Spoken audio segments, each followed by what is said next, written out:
अस्सलाम वालेकुम दोस्तों।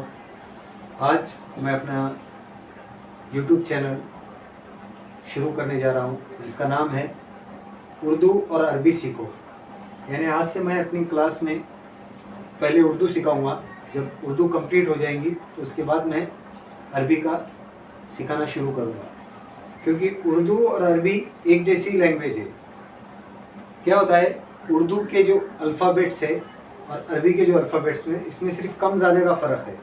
पर उर्दू जब लिखी जाती है तो उर्दू में ज़ेर और ज़बर का इस्तेमाल होता है। जैसा विलैंटी मराठी में लिखते हैं, ज़ेर लिखते हैं, पेश लिखते हैं, उकार, ये उर्दू में यूज़ होता है, लेकिन अरबी में यूज़ होता है। लेकिन उर्दू पढ़ाते टाइम ज़ेर ज़बर पेश का इस्तेमाल नहीं होता, वो इमेजिंग में हम यूज़ करते हैं।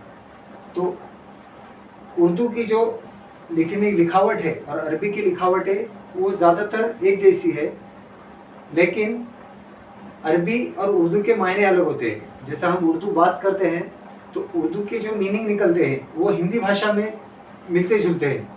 जैसे उर्दू में भी कहते हैं मैं कहीं जा रहा हूँ, तो हम हिंदी में बोलेंगे मैं कहीं जा रहा हूँ, लेकिन अरबी में वो अल्फाज अलग हो जाते हैं, तो उसकी मीनिंग अलग हो जाते हैं। अरबी में लिखने में हम पढ़ सकते हैं, जिसको उर्दू पढ़नी आती है वो अरबी आसानी से पढ़ सकता है, लेकिन उसके मायने अरबी में अलग होते हैं।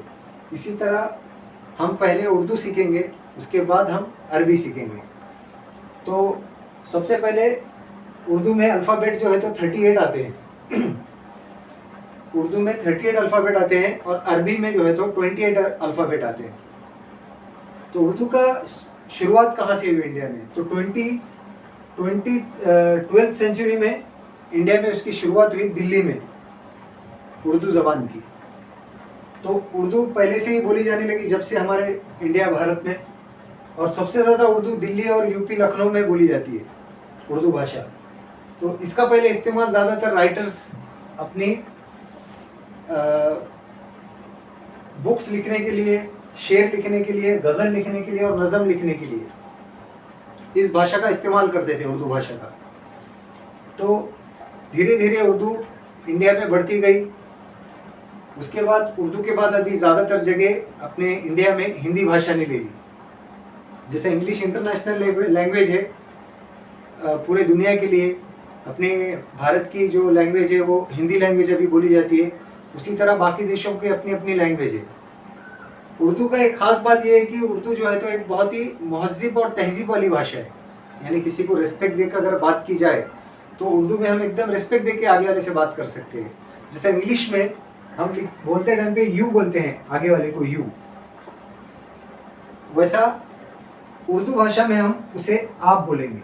क्या बोलेंगे? एकदम रिस्पेक्ट से आप का शब्द इस्तेमाल होता है। तो अगर जैसा इंग्लिश में बोला जाता है कि वी यानी हम, उर्दू में इसे हम कहते हैं।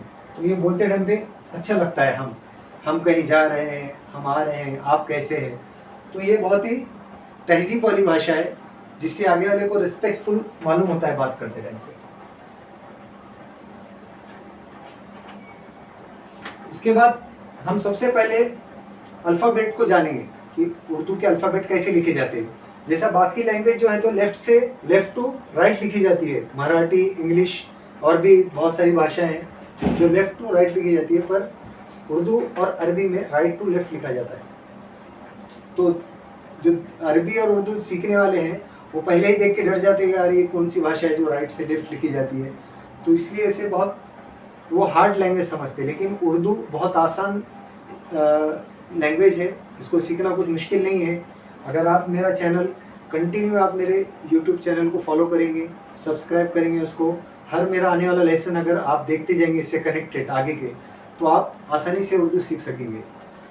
तो सबसे पहले मैं आपको 38 अल्फ़ाबेट्स नहीं लिख के बताकर अभी सिर्फ मैं 10 अल्फ़ाबेट आपको बताऊंगा पहले लेसन में। आज अपना लेसन 1 है, इसके बाद हम अगला जो वीडियो रहेगा उसमें हम लेसन 2 पे और आगे के अल्फ़ाबेट्स देखेंगे जो उर्दू ज़बान में लिखे जाते हैं।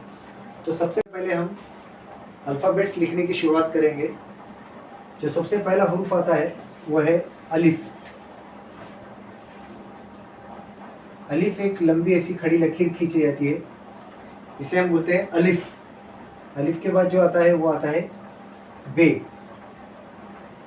इस तरह से हम पहले थोड़ा सा नीचे लेके राउंड कर कर फिर यहाँ से राउंड और ऊपर और नीचे एक नुक्ता बे, ये हो गया बे दूसरा शब्द यानी दूसरे हुरूफ। उसके बाद है पे, इसके नीचे 3 नुक्ते आएंगे। जैसा बे के नीचे एक नुक्ता तो पे के नीचे 3 नुक्ते, अलिफ अलिफ बे पे। उसके बाद जो हुरूफ आता है वो है ते।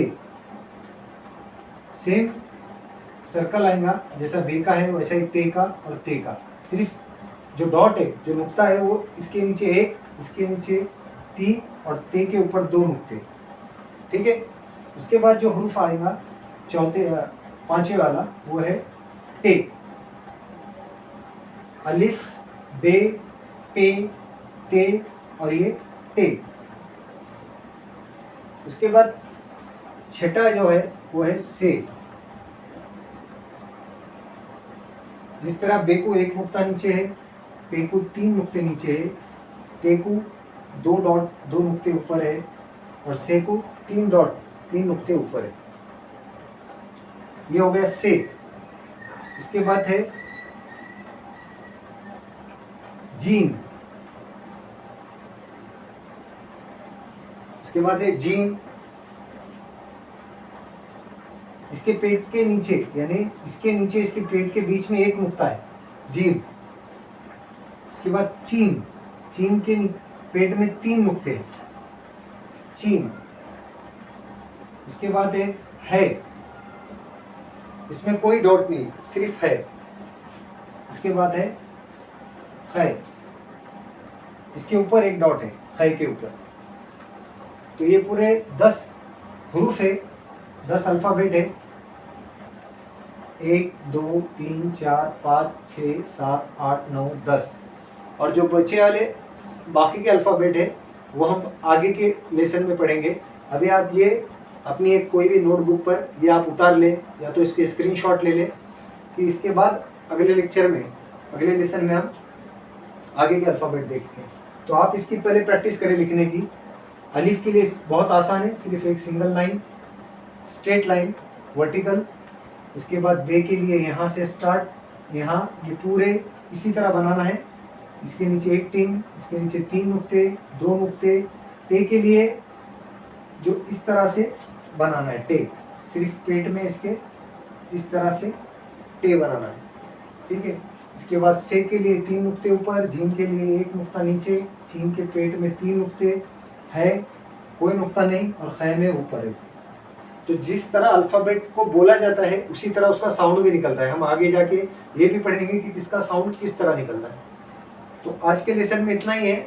आप इसकी प्रैक्टिस कीजिए और मेरे चैनल को सब्सक्राइब कीजिए, क्योंकि आप सब्सक्राइब करेंगे, इसको लाइक करेंगे तो आपको आने वाले आगे जो लिंक्स है वो आपको वीडियो आपको यूट्यूब चैनल पे मिलेंगे। ठीक है। शुक्रिया, आज के लिए इतना ही। फिर मिलते हैं। अल्लाह हाफिज़।